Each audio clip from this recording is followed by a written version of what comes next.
Okay, so we've set up our document, and I've added a few things here. In the meantime, I've added a cover page here, and then a page 2, 3, which is blank, and 4, which is still blank, but that's where we're going to add some other stuff.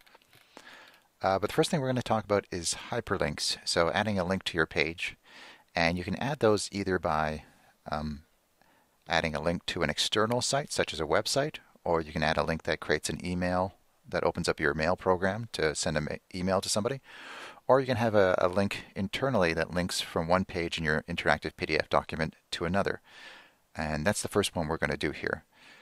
So what you can do is just create something on your front page. You can make it a button. You can make it a little headline, such as, see story page 3. So that's the kind of thing probably you'd do in a magazine, right? You probably have something like I've sort of pre-created here, just a little text box that says see chairs page 2. So if I want to make that a hyperlink so that that will automatically link us to page 2, I can do that. So you can do this in a table of contents too if you had that. You could have all your stories and pages, and every time you clicked on a page for that story, it would take you directly to it. So that's kind of the point of that sort of hyperlink. So let's go ahead and create one of those. So it's selected. And what you want to do too, go up top. If you haven't done this, you may be defaulted to book, but you can actually change the layout for your tools here by selecting interactive for PDF. So that's what we're going to be doing here. So let's try and do that.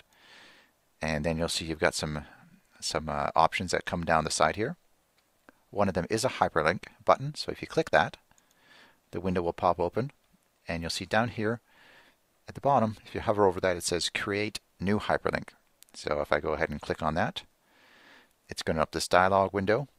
And here I have the option to link to an email, to a file, to a URL, an outside website page, and other stuff. So, but I'm going to go for a page on this one. So I'm going to put it on page. And I just need to select here the page number. So this is going to be on page 2 is my story about chairs. So I'm going to select page 2 and click OK.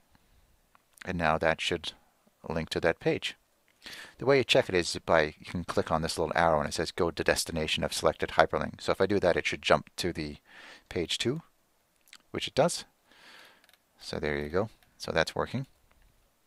So now I just created that first link. So that's all well and good. So you can do that anywhere for any kind of hyperlink, either outside or inside again. And you can do that too for objects. So say I wanted to create an outside link. Like say I wanted this picture of this chair. Perhaps I want to link that to a website where you can find more information about that chair. Again, I would go to hyperlinks, go down to the bottom, add hyperlink, and instead of page this time I would choose URL, type in the website address, and click OK. And that's good. So again, if I want to preview that, I'll just click the arrow, and it's going to take us to where it's linked to make sure that the link is working. So there you go. So I'll just close that off. Go back to my InDesign document. So I could do this for each of these ones. And when you export them as an interactive PDF, those will show up like this. The typical hand will appear as opposed to the finger will appear as opposed to the arrow. So the link will be obvious for people.